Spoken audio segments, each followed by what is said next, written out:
जी नमस्कार, मेरा नाम सचिन है। मैं कोटा राजस्थान से हूँ और मैंने अपनी बेकरी शॉप के ऊपर ये 10 किलोवाट का लूम का सोलर का जो है प्लांट लगाया हुआ है। मैंने बहुत सारे यूट्यूब पर और क्या कहते हैं जो भी आसपास पेपर मीडिया से इन सब से जानकारी इकट्ठी करी और उसके बाद ही फिर मैंने लूम सोलर को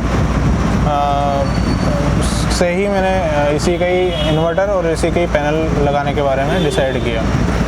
मेरा पावर कंजप्शन काफ़ी अच्छा है तो उसी को ध्यान में रखते हुए मैंने 10 किलोवाट का अपना प्लांट लगाया। तो सर आप जब सोलर के बारे में सोचे थे तो आपकी शुरुआत कहाँ से हुई थी कि मतलब सोलर लगाना आपके लिए कितना आसान है आज के टाइम में और कितना मुश्किल लगता है?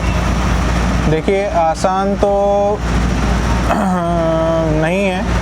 ऐसा क्यों सर? क्योंकि प्राइस जो है क्या कहते हैं कि थोड़ी सी पहले के मुकाबले बढ़ गई है। कोरोना से पहले कम थी, अभी बढ़ गई है तो प्राइस तो खैर घटता बढ़ता रहता है। बट इसको लगाने के लिए जो है गवर्नमेंट की तरफ से पहल जो है वो बहुत कम हो रही है। तो एक साथ किसी को 1-2 किलोवाट लगाना है तो तब तक तो कोई समस्या नहीं है, लेकिन किसी को अगर बड़ा प्लांट लगाना है तो एक अमाउंट उसका काफ़ी बड़ा हो जाता है। तो वो बड़े अमाउंट को एक साथ इन्वेस्ट करने के लिए जैसे मैं एक मध्यम वर्गीय व्यक्ति हूँ तो मुझे सोचना पड़ता है।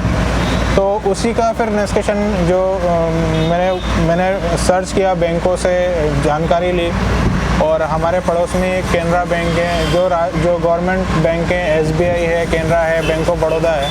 तो ये लोग MSME के तहत जो है वो अपने सोलर प्लांट के ऊपर लोन कर देते हैं। तो मैंने लोन के माध्यम से इस प्लांट को मैंने लगवाया। कुछ राशि मैंने को अपनी तरफ से स्टार्टिंग में लगानी पड़ी और बाकी राशि जो है वो बैंक ने फाइनेंस कर दिया। तो अब जितनी ये बिजली बनाती है उतनी लगभग मेरी बचत हो जाती है। अच्छा, तो यहाँ पर आपका लोन से ये फ़ायदा हो गया है। तो यहाँ पर आपको अभी प्लांट लगाए हुए कितना दिन हुआ है सर और इसका फ़ायदा आप कैसे देख रहे हैं? प्लांट लगाए हुए तो करीबन मुझे लगभग 1.5 महीना हो गया। तो अभी बिल जो मेरे पास आया नहीं है क्योंकि अभी राजस्थान में जो है वो थोड़ा सा विद्युत वितरण निगम और सरकार के बीच में कुछ फ्री यूनिट्स का कुछ चल रहा है। न्यूज़ में हम देखे हैं। हाँ, तो वो जब तक कि वो थोड़ा सा सेटलमेंट नहीं हो जाएगा और जब फर्स्ट बिल मेरे पास आएगा तब उसमें जितनी मेरी यूनिट्स यहाँ मेरे प्लांट ने मुझे जनरेट करके दी है और उसका जब समायोजन मेरे बिल में होगा तभी मैं बता पाऊँगा। तो सर ये जो सोलर सिस्टम 10 किलोवाट का है ये डिसाइड करना कंज्यूमर के लिए, आम कंज्यूमर के लिए बहुत डिफ़िकल्ट होता है। हाँ बिल्कुल। आप कैसे डिसाइड किए 10 किलोवाट ही लगेगा?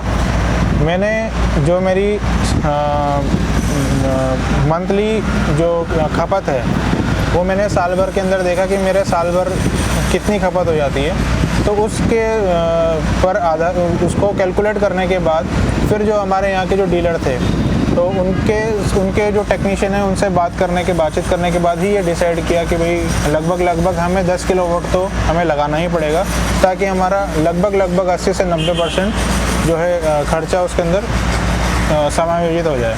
तो सर आप यहाँ पर अपने शॉप में क्या क्या अप्लाइंसेस चलाते हैं? शॉप के अंदर मेरे यहाँ पर सबसे ज़्यादा जो चलता है वो डीप फ्रीजर चलता है। मेरा ये ऊपर जो कूलर चलता है। उसके बाद क्या कहते हैं कि ओवन्स, मेरे ये छोटे ओवन्स हैं जैसे पैटीज़ वगैरह के लिए है, माइक्रोवेव ओवन है। तो ये सारी चीज़ें चलती हैं रनिंग। सर आपके बारे में हम सुने हैं कि ये शॉप बहुत पुराना आपका शॉप है। हाँ, मेरा नाम बताना भूल गए हैं। मेरी बेकरी का नाम दीपश्री बेकरी है। 12 रोड सरस्वती कॉलोनी में सिचुएटेड है और करीबन मेरे को 20 साल के करीबन हो गए हैं मेरी शॉप को। अच्छा, तो आप सोलर में सर जब हम आए तो आपके पास यहाँ के जो सोलर का इंजीनियर है उनसे आप बात कर रहे थे कि जनरेशन कितना हो रहा है। कुछ कि आपका कुछ क्वेश्चन था, हमें लगता है कि जो आपका क्वेश्चन है कई कंज्यूमर का होगा ये क्वेश्चन जो आप उनसे समझ रहे थे। क्या था सर क्वेश्चन? हाँ, मेरा उनसे क्वेश्चन ये था कि जो जैसे मैंने समझा कि 10 किलोवाट का मेरा प्लांट है तो पर घंटे वो 10 किलोवाट का जनरेशन देगा, मगर वो ऐसा नहीं होता। वो सूर्य की किरणें, मौसम, बादल और इन सारी चीज़ों के ऊपर निर्भर करता है। तो उसका जनरेशन जो उससे कम रहता है, तो ये मौसम के अनुसार वेरिएशन में रहता है। तो उस चीज़ को थोड़ा सा समझने की मैं कोशिश कर रहा था, और उन्होंने मुझे बताया भी सही कि ये फोटोन रेस के ऊपर, इनके ऊपर डिपेंड करता है। आज के टाइम में आपका ये प्लांट जनरेशन कितना कर रहा है सर? ये देखो, जब पूरा दिन रहता है तो करीबन ये 55 से 60 यूनिट के आसपास बना रहा है, और जब बादल आ जाते हैं तब ये करीबन 45 यूनिट के आसपास, 40 से 45 यूनिट के आसपास जनरेशन दे रहा है। तो वो जनरेशन से आप सेटिस्फाई हैं जैसा आपको बताया गया है? जनरेशन से मैं सेटिस्फाइड अभी तो हूँ, क्योंकि वो सब कुछ डिपेंड करता है देखो मौसम के ऊपर। मौसम खुला रहता है तो फुल जनरेशन होता है, मौसम चेंज होता है। इस बार मौसम बार बार आप देख रहे हो राजस्थान के अंदर ऐसा कोई 15 दिन नहीं गुजरा कि बारिश नहीं हो रही, बादल नहीं आ रहा, तो वो बादल और इसके ऊपर भी डिपेंड करता है। तो इसमें सर सोलर में जो हम देखते हैं कि लोगों के पास आपका छत तो काफ़ी 500 गज का प्लॉट है, कितना का है ये? नहीं 500 गज का नहीं है, सॉरी 500 स्क्वायर फीट है। ये करीबन 800 स्क्वायर फीट का है। 800 स्क्वायर फीट। तो जगह को लेके कंज्यूमर के दिमाग में बहुत क्वेश्चन रहता है कि इतने कम जगह में इतने बड़े पावर प्लांट लग सकता है क्या? ये आपका भी होगा?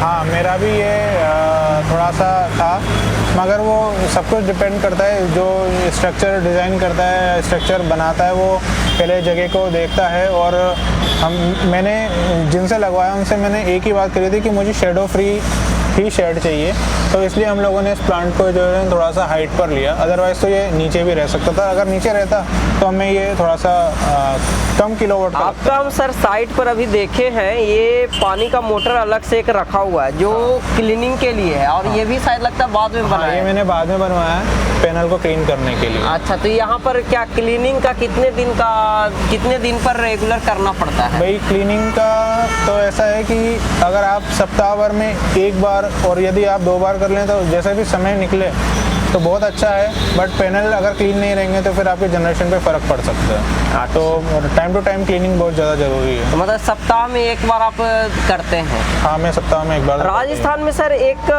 कंज्यूमर का दिमाग में क्वेश्चन रहता है कि ज़्यादा गर्मी करता है तो पैनल जनरेशन कम करता है, क्या सही बात है ये? राजस्थान से ही ये क्वेश्चन सबसे ज़्यादा पूछे जाते हैं क्योंकि यहाँ का टेम्परेचर सबसे ज़्यादा होता है दूसरे राज्यों के मुकाबले। राजस्थान में गर्मियों में टेम्परेचर 50 डिग्री सेंटीग्रेड के आसपास चला जाता है। तो इस साल तो मैंने लगाया, उसके बाद तो 50 डिग्री तो टच नहीं किया एम्बिएंट टेम्परेचर ने, 45 तक आया है। तो अभी तो मैं उसके बारे में नहीं कह सकता, बट हाँ, ये ज़्यादा हीट होने पर तो फ़र्क पड़ता ही है जनरेशन पर।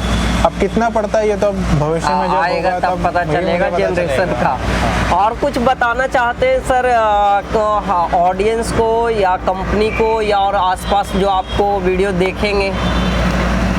नहीं, और तो जो भी है आप किसी भी डीलर से लगाएं सोलर पैनल वगैरह, ये तो वो एक अधिकृत विक्रेता होना चाहिए, ताकि आपको बाद में सर्विसेज और उस चीज़ के लिए आप निश्चिंत हो जाए। क्योंकि एक बड़ा अमाउंट लगता है, एक हैंडसम अमाउंट लगता है। तो आप जो हैं वो किसी इस ट्रेड में नए आए हुए बंदे से ना लगवाएं, जो पुराने हैं और जो अच्छा काम कर रहे हैं और जिनके बारे में आपको पता हो और जिनके ऊपर आपको विश्वास हो, उन लोगों से ही आप लगवाएं। ऐसा नहीं कि कोई थोड़े से कम पैसों के चक्कर में आप जो है ना इन लोगों से क्या कहते हैं कि आप स्ट्रक्चर डिज़ाइन करवा लें और फिर बाद में आप परेशान होते रहें। तो अच्छे अधिकृत विक्रेता से ही आप लगवाएं। सर आपका फीडबैक काफ़ी इम्पोर्टेंट है, जो आप बात बोले सर्विस को लेके और भी बहुत सारे ट्रस्ट को लेके, ये सब चीज़ बहुत ज़्यादा ज़रूरी रहता है क्योंकि ये एक इन्वेस्टमेंट है। बिल्कुल इन्वेस्टमेंट है। ठीक है sir, thank you so much sir.